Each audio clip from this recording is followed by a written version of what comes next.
Kembali di iNews Malam, pemirsa pengungsi korban banjir di Banjarmasin, Kalimantan Selatan mulai mengeluhkan terserang penyakit. Sementara pelayanan tenaga medis di posko kesehatan masih terbatas setiap harinya.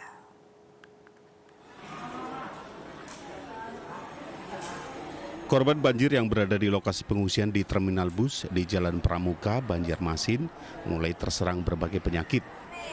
Kebanyakan warga mengeluhkan gatal-gatal, pusing, batuk, pilek, serta demam. Terhitung sejak Senin pagi, lebih dari 30 warga mendatangi posko kesehatan untuk berobat. Penyakit yang diderita para pengungsi didominasi gangguan kulit, lantaran terlalu lama berendam di air. Namun disayangkan, terbatasnya pelayanan bagi para pengungsi di posko kesehatan. Tiap harinya pelayanan kesehatan hanya beroperasi selama 2 jam.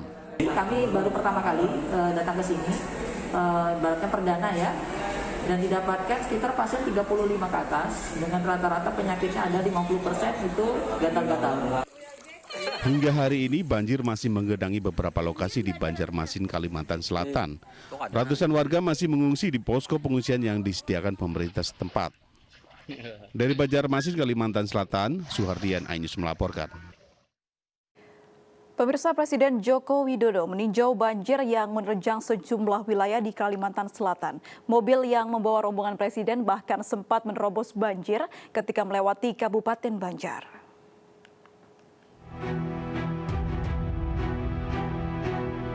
Rombongan mobil Presiden Joko Widodo menerobos genangan banjir saat meninjau sejumlah lokasi terdampak banjir di Kalimantan Selatan.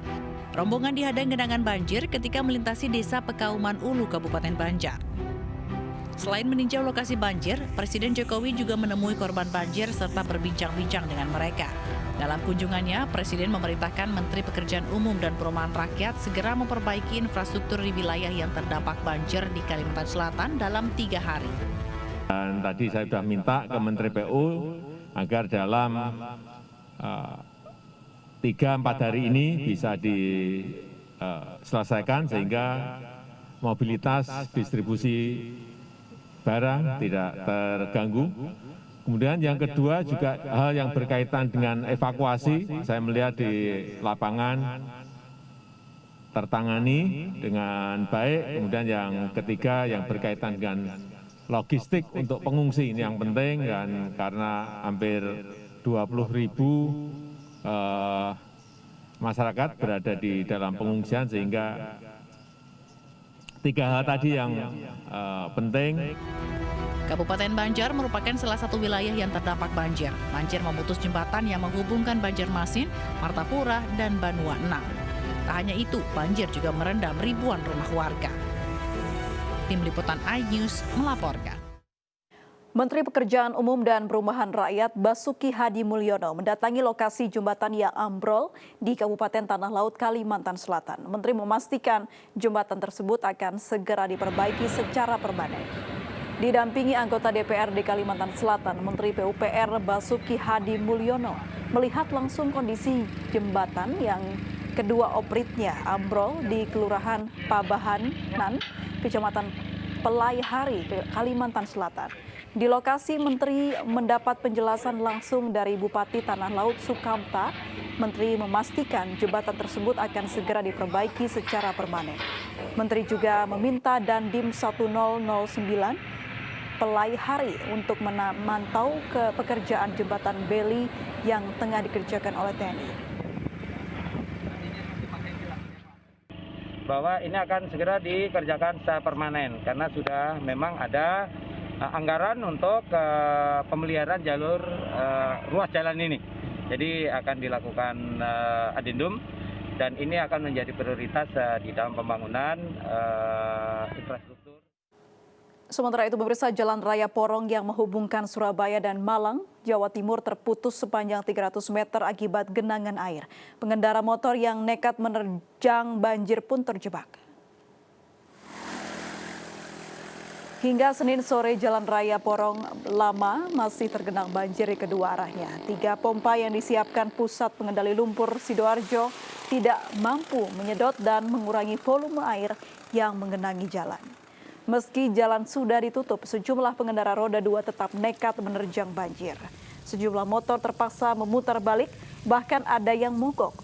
Pengendara motor terpaksa melintas di atas tanggul penahan lumpur Sidoarjo yang kondisinya berlumpur akibat hujan. Sementara jalur kereta api masih bisa dilintasi.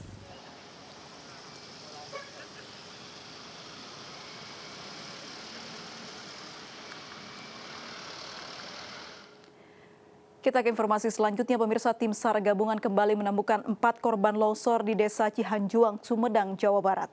Dengan penemuan ini, jumlah korban yang berhasil dievakuasi menjadi 36 orang, sementara 4 lainnya masih dalam pencarian.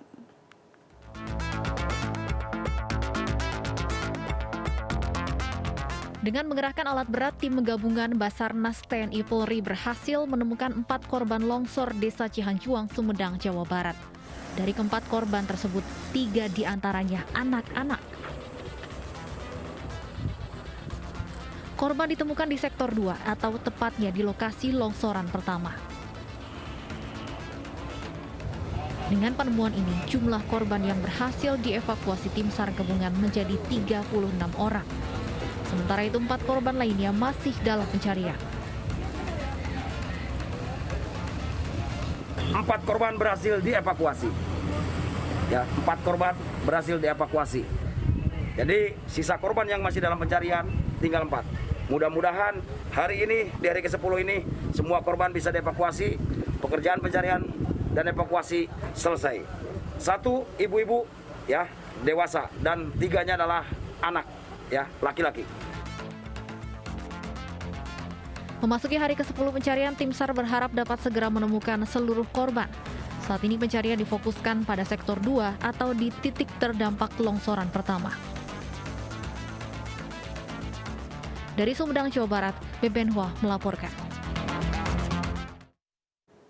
Artis Gisela Anastasia memenuhi wajib lapor ke Polda Metro Jaya atas kasus pornografi. Selengkapnya sesaat lagi.